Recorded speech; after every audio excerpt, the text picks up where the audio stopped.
GIT की smart class में आप सबका स्वागत है। और अकाउंटिंग इस क्लास में आज हम पढ़ेंगे सेल्स ऑफ एसेट्स। इसके बारे में यानी संपत्तियां जब बेचेंगे, संपत्ति बेचेंगे तो संपत्ति जाएगी ना। आती है तो डेबिट होती है, जाती है तो क्रेडिट। लेकिन बहुत कहानी कही गई है अगर ध्यान से देखें तो बहुत कहानी कही है। अभी कुछ दिन पहले याद करिए कि आप 30,000 में कंप्यूटर खरीदे थे। याद आ रहा है? 30,000 में कंप्यूटर खरीदे थे, नहीं था? पढ़ते एक इंटरप्राइजेस से खरीदे थे।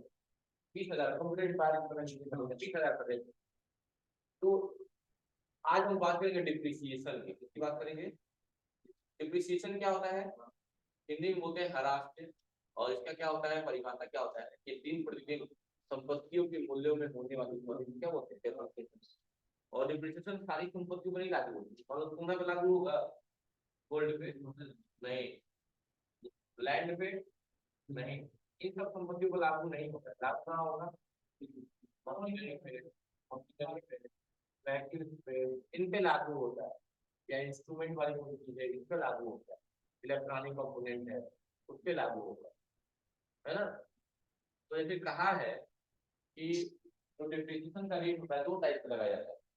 जैसे मान लो रेट का दिया 10%, 10% हमेशा लगेगा। 10% दो टाइप से लगेगा। ठीक कहता है कि मान लो 5 लाख आपने कोई सामान खरीदा, चलेगा 5 लाख, और कह रहा है कि प्रति वर्ष 10% कमी होती जा रही है आपके मूल्यों में। प्रति वर्ष 10% कमी हो रही है। 5 लाख का 10%, 50,000 ना। यानी पहले साल इसकी वैल्यू 50,000 कम हो गई, यानी इसकी वैल्यू कितनी हो गई? 4 हो गई। अब दूसरे साल इसका 10% कितना हो जाएगा? 45,000। कितना कम हो जाएगा? 4,05,000। कहाँ पे आ गया? सेकेंड ईयर कम हुआ 10%, तो उसकी वैल्यू कितनी आ गई? 4,05,000। इस तरह दूसरा डेफिनेशन लगता है कि 10% ज्यादा है कि जो एग्जैक्ट वैल्यू है उसी का हमेशा 10-10% कम होता रहेगा। 5 लाख का 10% कितना हुआ? 50,000 हुआ। हाँ, कितना बैलेंस आ गया? 4,50,000। और फिर 10%, तो 10% इसका 10% नहीं, इसी वैल्यू का हमेशा, यानी हर वक्त 50-50,000 का कमी आ रही है, समझ रहे ना। दो टाइप का डिप्रिसिएशन होता है। एक होता है कि जो वैल्यू बचा उसका 10%, जो वैल्यू बचा उसका 10%, एक जो एग्जैक्ट वैल्यू थी प्रारंभ में, इनिशियल में, उसी का 10%, समझ रहे ना। यानी हर बार 5 लाख का 10%, 5 लाख का 10%, 5 लाख का 10%। यानी कि अगले साल अगर हम देखें 50,000 और कम हो जाएगा, इसकी वैल्यू कितनी आ जाएगी? 4 लाख। तो ये दोनों में अंतर नहीं है, इसमें 4 लाख 5,000, 4 लाख 5,000। समझ रहे हैं? तो क्वेश्चन में देता है कि कब कैसा डिप्रिसिएशन लगाना है, वो बात की बात, ठीक है, ये बात बाद में। और क्वेश्चन में कहा गया है कि आपने एक कंप्यूटर खरीदा था कितने में? 30,000 में। कितने खरीदा था? 30,000 में। और बताया भी है कब खरीदे थे? मई 2020। कब खरीदे? दो क्वेश्चन लिखा हुआ है कि मई 2020 में खरीदे थे। कब खरीदे थे? मई 2020। और इसको बेच दिए हैं कंप्यूटर को। ये क्या रहा है? सीपी रहा है। सीपी मतलब कॉस्ट प्राइस। और आप इसको सेल किए हैं, सेलिंग प्राइस का है इसका। कंप्यूटर बेचे हैं आप इसको 25,000, नहीं 25,000 का है। हाँ, 25,000 में कहा है बेचे। तो क्या कहा है? 25,000 में बेचा जा रहा है, होल्ड किया जा रहा है कहीं में। 25,000 में कब बेचा जा रहा है? नवंबर 2020। कब बेचा जा रहा है? यानी 2020 के मई में खरीदे थे और 2020 के नवंबर में बेच रहे हैं। कितना टाइम ले रहा है बेचने? 6 मंथ ले रहा है। और जो डिप्रिसिएशन का रेट होता है, जो भी डिप्रिसिएशन का रेट होता है, जो भी देगा तो 5-15 जो भी देगा, क्या होता है? पर एनम होता है। पर एनम का मतलब क्या होता है बच्चों? सालाना। लेकिन संपत्ति आप साल भर में नहीं, 6 महीने में बेचते हैं। यानी 6 महीने का डिप्रिसिएशन निकालेंगे ना, कभी नहीं कि 10% आधा कर दे 5%। तो मान लो यहाँ तो हो जाएगा, लेकिन जब 12% या 13% हुआ तो बहुत दिक्कत हो रही है। ऐसा मत करिए। ये बताइए 30,000 की संपत्ति कितने में बेच रहे हैं? कम करके बेच रहे हैं, बढ़ा के बेच रहे हैं। यानी कितने का लॉस ले रहे हैं? अंतर। लॉस नहीं कर सकते अभी। अभी अंतर केवल करिए, डिफरेंस कितने का डिफरेंस ले रहा है। यानी कि आप 5,000 का डिफरेंस लेकर संपत्ति बेच रहे हैं। और एक संपत्ति जो कमी आ रही है कितने दिन में आ रही है? 6 महीने। संपत्ति का दाम कितना? और बताया है कि इसको डिप्रिसिएशन चार्ज किया गया कितने परसेंट? 10%। 10% का मतलब 10% में।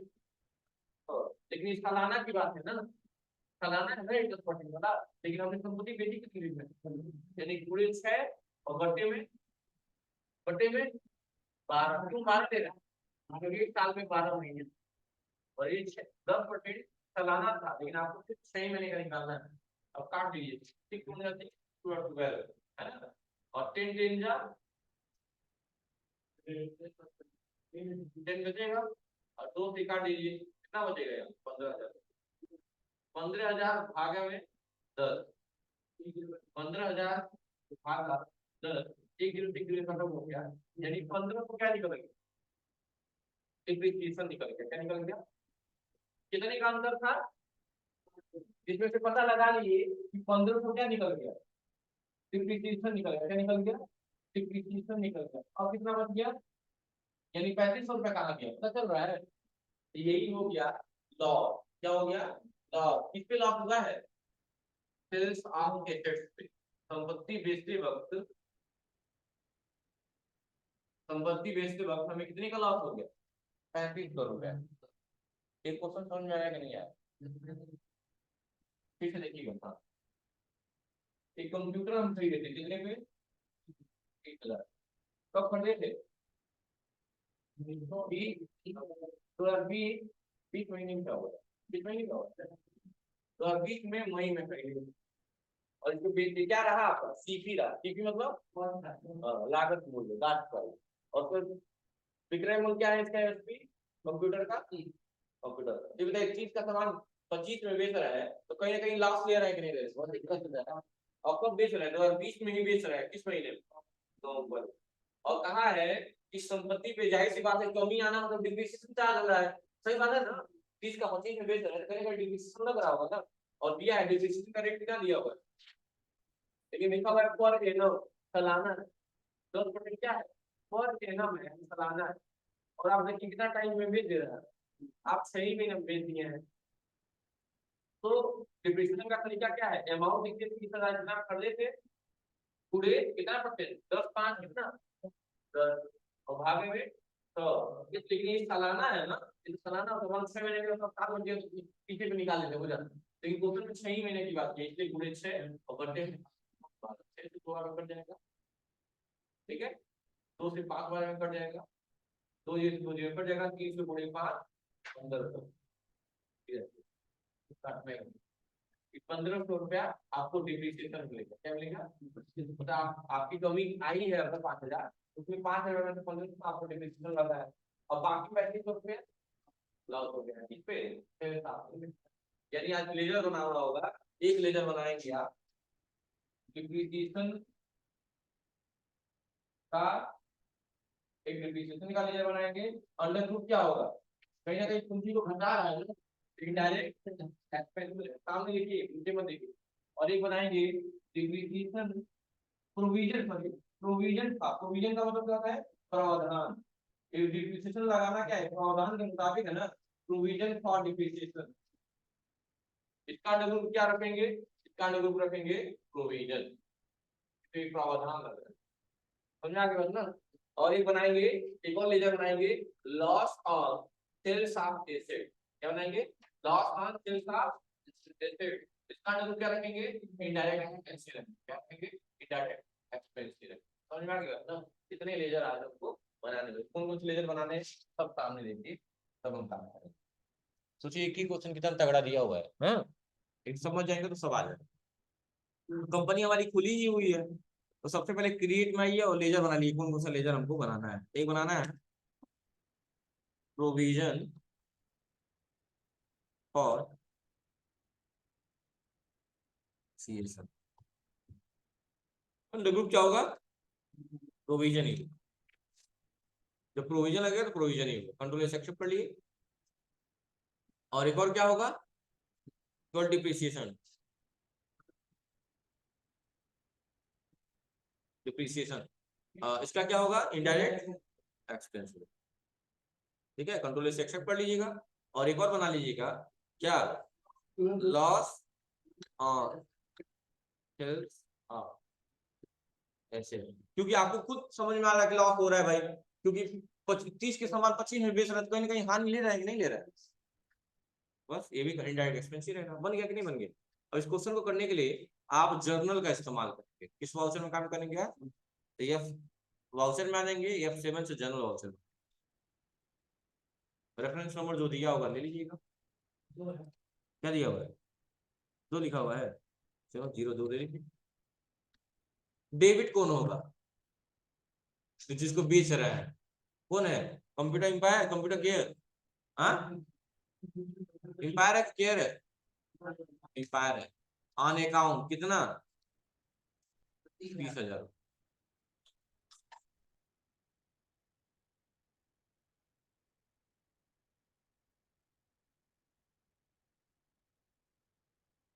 ठीक है,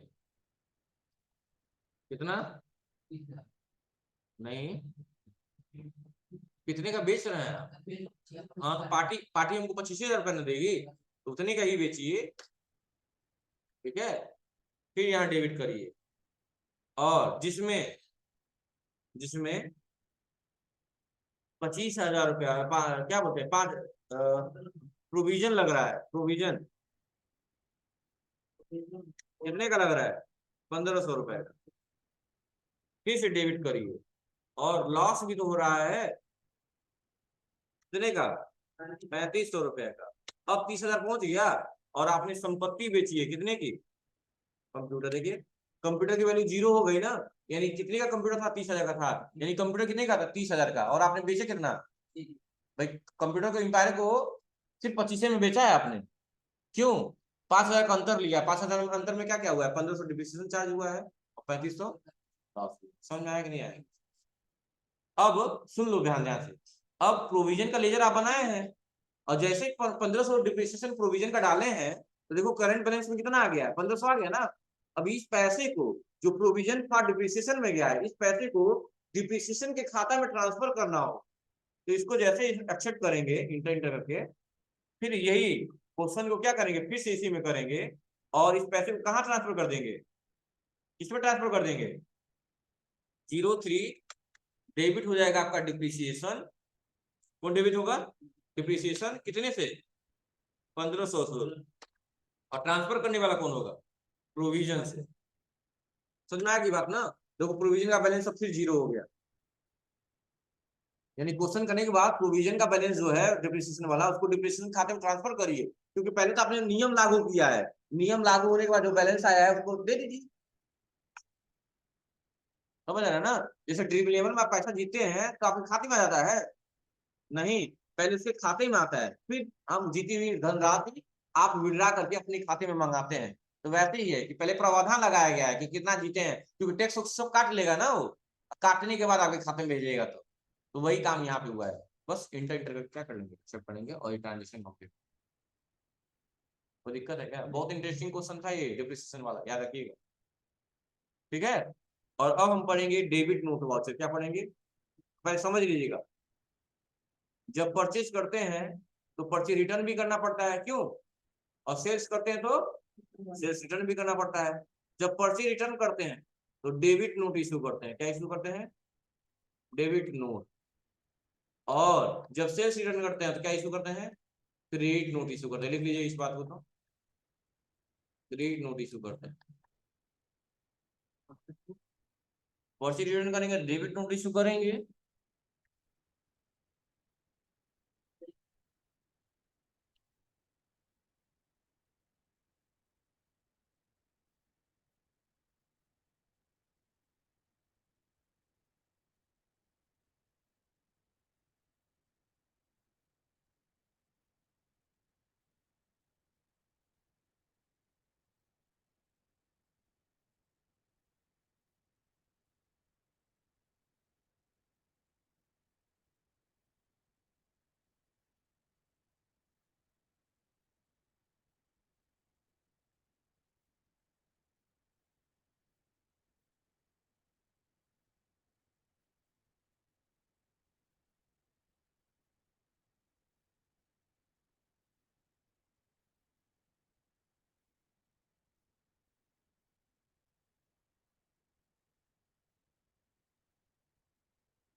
हो गया,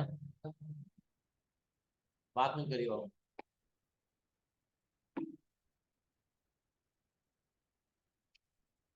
चलिए, तो डेबिट नोट के लिए सबसे पहले कुछ क्वेश्चन परचेज किया जाएगा, फिर उसी के ब्याह पे रिटर्न किया जाएगा।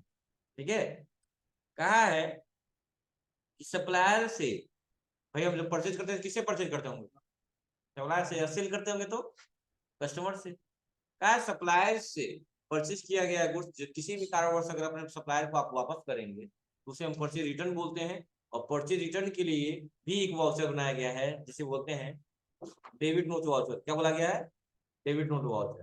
ठीक है, तो आपको बताया ना कि कोई सामान आप बेचते हैं तो आप उसकी एंट्री कहाँ करते हैं, सेल्स वाउचर, लेकिन जो खरीदता है वो कहाँ करेगा, परचेज वाउचर में, यानी एंट्री दोनों लोग करते हैं। वैसे ही अगर आप सेल्स रिटर्न कर रहे हैं तो सामने वाला क्या करेगा, परचेज रिटर्न करेगा। समझ रहे ना, यही चीज है। क्वेश्चन के मुताबिक आपको एक डेस्कटॉप खरीदना है 24,500 का 10 पीस, जीएसटी लगाना है। चलिए कर लेते हैं। ये F9 से परचेज वाउचर, इनवाइस नंबर क्या दिया हुआ है,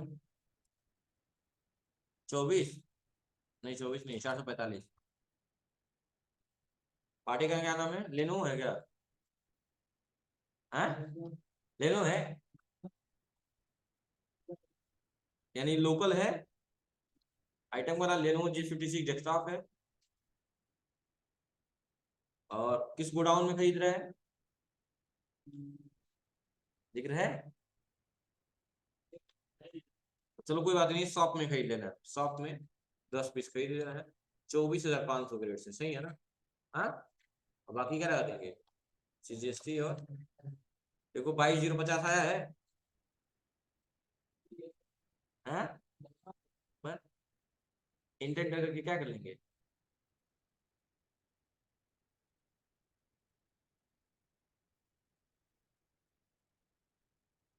हम्म, 22,50। क्या करेंगे, एक्सेप्ट हो गया। अगले ही क्वेश्चन में कहा है, अगले क्वेश्चन में कहा है कि किसी कारणवश 2 पीस डैमेज निकल गए, हाँ, और 2 पीस आप वापस कर दे रहे हैं उसी पार्टी को, उसी 445 रेफरेंस के नंबर से। क्या करेंगे उसके लिए, आप डेबिट नोट में जाएंगे। डेबिट नोट की शॉर्टकट की होती है RTF5। क्या होती है, RTF5। या नहीं पता चल पा रहा होगा तो आप आएंगे अदर वाउचर में, अदर वाउचर में, और ये लिखा हुआ डेबिट नोट लिखा है, ये रहा। शॉर्टकट की भी पता चल जाएगा, या डबल टैप कर दीजिए यही खुल जाएगा। पार्टी का नाम क्या है, लेनो LTD. Inter, original invoice number डाल दीजिएगा 445, इंटर करेंगे। और यहाँ क्या लेंगे, परचेज लोकल की इंटर स्टेट, हाँ परचेज लोकल, वेरी गुड, गलत है। क्या कर रहे हैं हम लोग, रिटर्न कर रहे हैं ना, तो लेजर बनाएंगे परचेज रिटर्न का। क्या बनाएंगे, परचेज, सब बताएं फिर भी यही हाल, रिटर्न क्या होगा, परचेज रिटर्न। और परचेज, अरे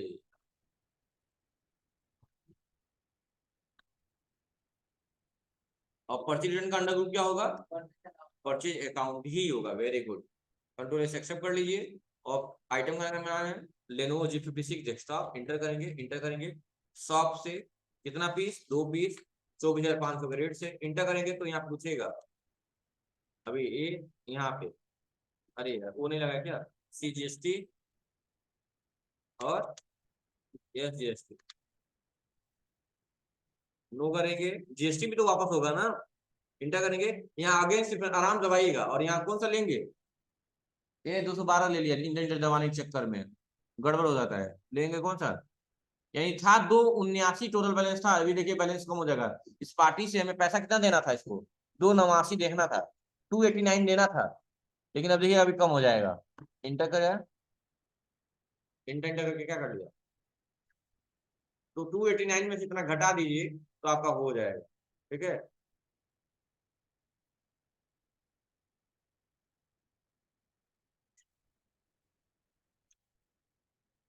पेबल में क्या नाम था पार्टी का, लेनो एलटीडी ना, 450 देख रहे हैं ना।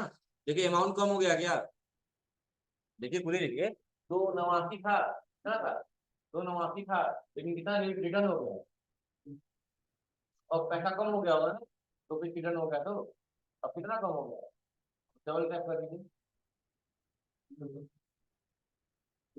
231 हो गया, क्या लिखा हुआ है, 231 हो गया है। अरे 289 में से घटा दीजिए, 231 नहीं आएगा, कम हो गया ना। हो जाएगा ना, कहाँ से किए हैं, डिस्प्ले में स्टेटमेंट ऑफ अकाउंट आउटस्टैंडिंग का मतलब क्या होता है, बकाया। क्या पेबेबल रिसीवेबल, परचेज करना तो पेबेबल, पेबेबल में किस पार्टी का, लेनो, ठीक है। या F4 दबा के देख लीजिएगा, सन्नी डेप्टर क्रेडिटर जो भी होगा, डेप्टर ही होंगे सारे, और तो यहाँ से ले लेंगे, कोई दिक्कत नहीं है ना। चलिए कर लेंगे इतना, और बता दें, हाँ ठीक है, रहने बैलेंस शीट देखेंगे, 64,55,770 .83। कई बार लोग इस पे भी क्वेश्चन पूछ रहे थे, बताओ क्या लिखा है, तो लोग, कई लोग 0.83 पढ़ देते हैं, तो लोग गलत कर देते हैं, नहीं गलत हो, क्योंकि लोग यही सिखाए हैं कि डेसिमल के बाद से डिजिट को सिंगल सिंगल पढ़ना चाहिए, लेकिन देखते नहीं, लोग बोलते हैं 7 रुपया 83 पैसा है।